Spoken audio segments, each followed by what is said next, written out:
Hello, welcome to marathon classes. आज है 4 जुलाई। तो आज 4 जुलाई के मोस्ट इम्पोर्टेंट करंट अफेयर्स के क्वेश्चन हम डिस्कस करेंगे, जो आपके एग्जामिनेशन पॉइंट ऑफ व्यू से बहुत ही महत्वपूर्ण है। राइट, तो चलिए स्टार्ट करते हैं। असम के ये इसमें जो नंबरिंग दिया गया है ये गलत है, आप नंबरिंग की तरफ मत जाएंगे, ठीक है। तो क्वेश्चन नंबर ये 1 मान लीजिए। तो चलिए स्टार्ट करते हैं। असम के किस स्थान को बायोडाइवर्सिटी हेरिटेज साइट BHS के रूप में अधिसूचित किया गया है? तो उसका सही नाम है बुर्जुली सोनितपुर जिला। बुर्जुली नाम है उसका, और वो किस जिले में है? सोनितपुर जिला। इसका तथ्य, राष्ट्रीय जैव विविधता प्राधिकरण NBA ने इसे क्या है? अधिसूचित किया है। ध्यान रहे, बहुत ही महत्वपूर्ण क्वेश्चन है ये। हेलीकॉप्टर संचालन के लिए भारत का पहला पॉइंट इन स्पेस प्रक्रिया कहाँ शुरू की गई है? तो इसका सही उत्तर है उंदावली हेलीपोर्ट, अमरावती, आंध्र प्रदेश में। यह गगन सैटेलाइट प्रणाली का उपयोग करती है। मतलब हेलीकॉप्टर को एक जगह पर पिन पॉइंट का मतलब है बहुत ही कम जगह में या बहुत ही एक्यूरेसी के साथ उतारना। इसमें किसका यूज करना है? सैटेलाइट का यूज करना। आइए नेक्स्ट क्वेश्चन डिस्कस करते हैं। भारतीय सेना के 31वें थल सेनाध्यक्ष के रूप में किसने पदभार संभाला है? तो इसका सही उत्तर है जनरल धीरज सेठ। उन्होंने विजय रोड मैप का क्या किया है? अनावरण किया है। अब आप हमें कमेंट में ये बताइए कि इसके पहले कौन थे। आप उनका नाम जरूर लिखिए कमेंट में। राइट, आइए नेक्स्ट क्वेश्चन स्टार्ट करते हैं।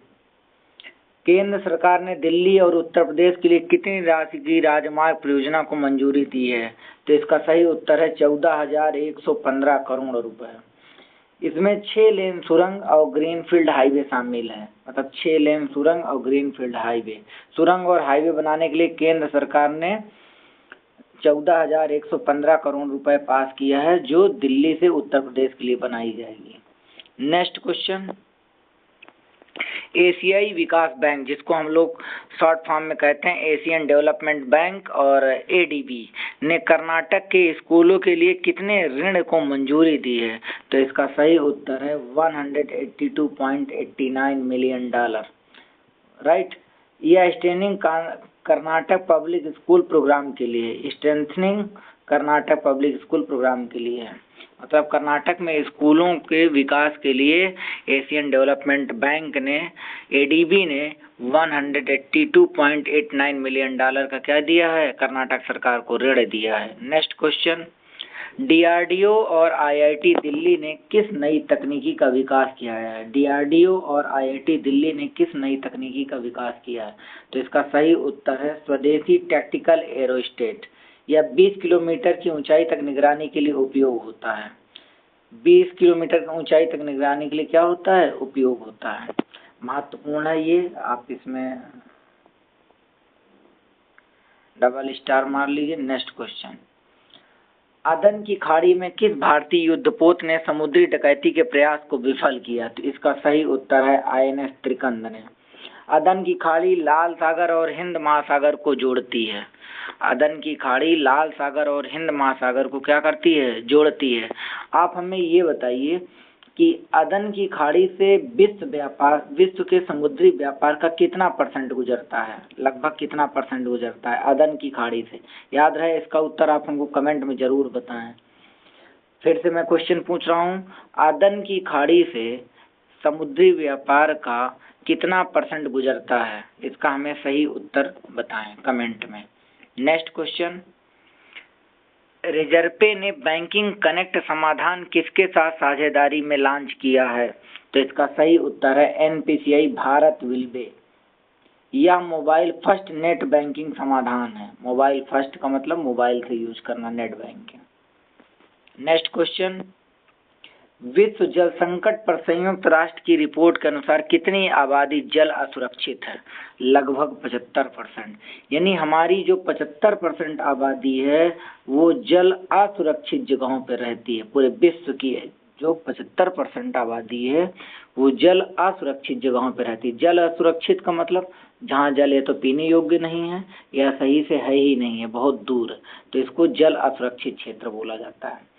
यह रिपोर्ट संयुक्त राष्ट्र विश्वविद्यालय द्वारा जारी की गई। कहाँ से जारी की गई है? तो आपसे ये भी पूछा जा सकता है कि यह रिपोर्ट कहाँ से जारी की गई है, तो आप बताइए। संयुक्त राष्ट्र विश्वविद्यालय, यूनाइटेड नेशन यूनिवर्सिटी के द्वारा। Next question, Skyroot Aerospace का मिशन आगमन किस रॉकेट से संबंधित है? तो इसका सही उत्तर है विक्रम-1।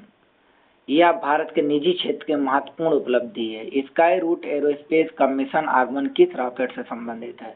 तो विक्रम-1। यह भारत के निजी क्षेत्र की महत्वपूर्ण उपलब्धि है। नेक्स्ट क्वेश्चन, भारत का पहला 3D प्रिंटेड कृत्रिम चट्टान कहाँ तैनात किया गया है? तो इसका सही उत्तर है तमिलनाडु। इसे प्रधानमंत्री मत्स्य संपदा योजना PMMSY के तहत किया गया। ध्यान रहे, 3D प्रिंटेड कृत्रिम चट्टान, राइट, जो आपको केवल चट्टान की जैसे दिखेगी जबकि होगी नहीं। Next question, 2026 world hydro power outlook report कौन जारी करता है? तो इसका सही उत्तर है international hydro power association. International hydro power association, ये हाइड्रो पावर है लिखा हुआ है, हाइड्रावर जहाँ लिखा हुआ है। यह जल विद्युत ऊर्जा के भविष्य पर केंद्रित है। किसके, कहाँ पर केंद्रित है? जल विद्युत ऊर्जा के भविष्य पर।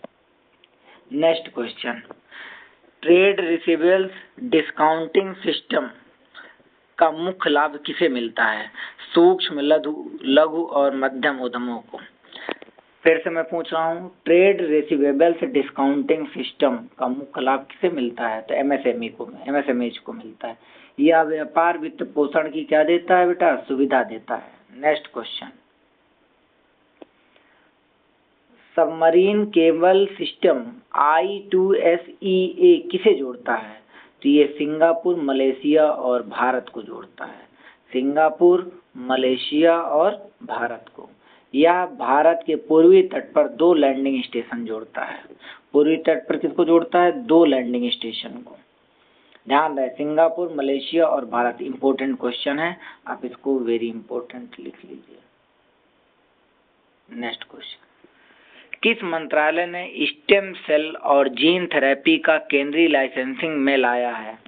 तो इसका सही उत्तर है स्वास्थ्य एवं परिवार कल्याण मंत्रालय। यह चिकित्सा प्रक्रियाओं के नियमन के लिए है।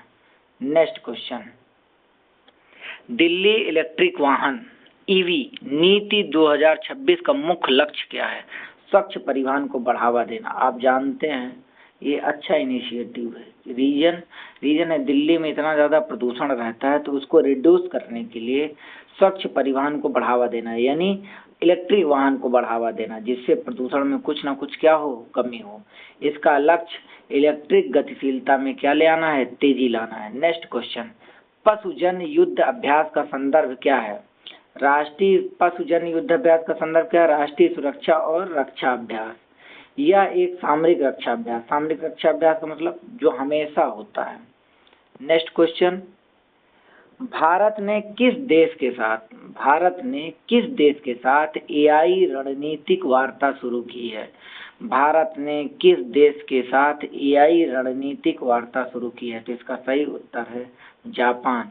यह 16वें भारत जापान शिखर सम्मेलन का हिस्सा है। आप हमें कमेंट में ये बताइए कि अभी जो जापान की PM है वो अभी लेटेस्ट में ही इंडिया विजिट की थी, तो उनका क्या नाम है? कमेंट में आप उनका नाम हमें ज़रूर बताइए। किनका बताना है? जापान की PM का, जो अभी लेटेस्ट में ही इंडिया को विजिट की थी। नेक्स्ट क्वेश्चन, कौन सा अधिनियम कर्मचारी भविष्य निधि योजना 1952 का स्थान लेगा? तो इसका सही उत्तर है कर्मचारी भविष्य निधि योजना 2026। इसे सामाजिक सुरक्षा संहिता 2020 के तहत लाया गया है। तो ये भी बहुत ही महत्वपूर्ण है। आज का जो सेशन है इसमें बहुत ही महत्वपूर्ण प्रश्न है, राइट। तो कौन सा अधिनियम कर्मचारी भविष्य निधि योजना 1952 का स्थान लेगा? तो इसका सही उत्तर है कर्मचारी भविष्य निधि योजना 2026। इसे सामाजिक सुरक्षा संहिता 2020 के तहत लाया गया है, राइट। तो आज के क्वेश्चन यहीं पर क्या होते हैं, फिनिश होते हैं। आशा करते हैं आपको मेरी वीडियोज पसंद आई होगी, और अगर पसंद आई तो प्लीज़ लाइक, शेयर और सब्सक्राइब जरूर करिए। Thank you so much, take care.